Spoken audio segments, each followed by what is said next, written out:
which nicely segues us onto our March controversy. What I'm about to recite to you probably should be made into a true story movie one day. There's been some remarkable drama on and off the field. Firstly, I have to say, because this is a 30-minute show and not a 10-episode Netflix special, we don't have time to get into everything that's happened. So if you feel like we're not telling the full story, no, it's not a deliberate attempt to misconstrue. We're just going to say the facts as we heard them. It's not for us to make a judgment on who was right or wrong.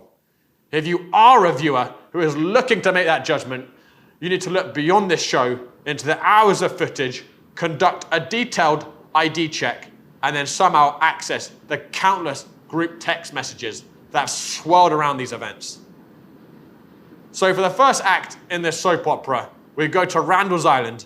In a must-win game for Sanzak, they found themselves 3-0 down at halftime to Polonia. Kemel Hopp gave his boys the team talk of his life, and Sanzak played like men possessed in the second half to pull off an astonishing comeback. Round one. Round two. Makic has the shot, and the comeback is on for Sanzak.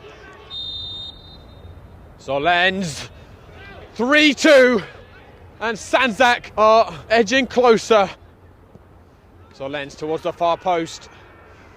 Cleared out before it could reach Papucci. One back by Harisamovic. Harisamovic! Resurrection for Sanzak! It's astonishing! To Papucci. Solens. Solens has another strike! Remarkable! Incredible! Unbelievable! Sanzak have come from 3 down to win it 4-3! A fairy tale evening for Sanzak, but that euphoria lasted mere hours as talk started to fly later that evening that the man whose golden left foot won it for Sanzak was not in fact Daniel Solens, but was an ineligible player. Polonia got wind of this talk and submitted a formal complaint to the league. The arbiter upheld Sanzak's win, judging Polonia hadn't submitted strong enough evidence. This obviously was an incredibly polarizing issue in Division 1. Sanzak, adamant of their innocence and enraged their final hour win might be taken from them. Polonia furious they may have been beaten by an ineligible player. And the numerous Division 1 title contenders aggrieved that a rival may have gained an unfair advantage in this closest of title races. But in all the swirling fury, it was the relationship between Sanzak and Richmond that was most damaged. Sanzak and Richmond's communities are pretty interconnected, or at least they were. And when Sanzak saw text messages in Richmond's group chats stating Solens was ineligible, they presumed it was Richmond who had ratted them out, and cue unbridled rage and sense of betrayal.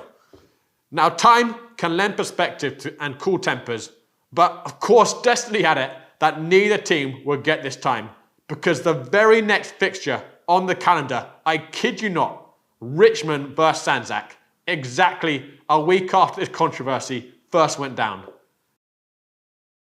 A win for either side would have been huge for their title aspirations, but now this Balkans derby had become intensely personal. Against this backdrop, it felt likely the bad blood might overshadow the game, but with no red cards or goals in the first half, the referee perhaps held the slimmest of hopes that his final whistle will mark the end of 90 completed minutes rather than signaling the start of a minor riot. These hopes were quickly dashed after the restart. In the 23 frenzied minutes the second half lasted, there were 3 goals, 4 red cards, 2 penalties, neither of which resulted in a goal, and enough foul language to make even Roy Kent wince. Sanzak took the lead early in the second half with a splendid free kick by Makic. Richmond had the chance to level from the spot shortly after, but clattered the crossbar. And at this point, the heat of the game had reached fever point, and it boiled over moments later. Valerie met by a challenge in the middle. And this is where it's going to start to get a bit interesting, and teams are getting heated now, and this was a pot that was ripe to boil over. So 3 red cards were issued from that scrap, 2 given to Sanzak, 1 to Richmond. Things then got worse for Sanzak as they conceded another penalty and went down to 8 men. It was like an elimination game show. Which Sanzak man would be left standing at the end of the game? Shokai made a stunning save to deny Richmond a second time from the spot, but it was short-lived elation for Sanzak. Richmond took full advantage of their numerical superiority and scored twice moments later. And it was Richmond's second goal which put the final nail in the coffin of this badly tempered Balkans derby. Mark goes down in the box. Chaz still driving, trying to get it across to Schnotzstein. Still loose in the box. Chaz looking for the cutback. Mark Schnotzstein! And Richmond 2-1 up. And they're getting into it on the sideline. And yeah, it's about to boil over here. Absolutely.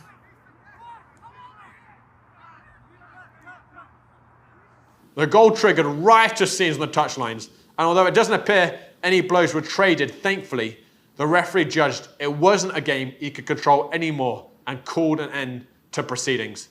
And the controversy didn't stop there. Because the game was abandoned, the arbiter had the final say on the result. If a team was judged to have been at fault, a forfeit was possible. So for the second time in 7 days, a Sanzak game went to arbitration with major implications for the title race. It was a very anxious week for both teams awaiting the decision. The arbiter ended up upholding the final score 2-1, saying there wasn't enough evidence from the referee's report to make a decision on who was at fault. With the win, Richmond concluded a fantastic march, the only team to win 3 out of 3, and they've closed to just 1 point off the top of Division 1.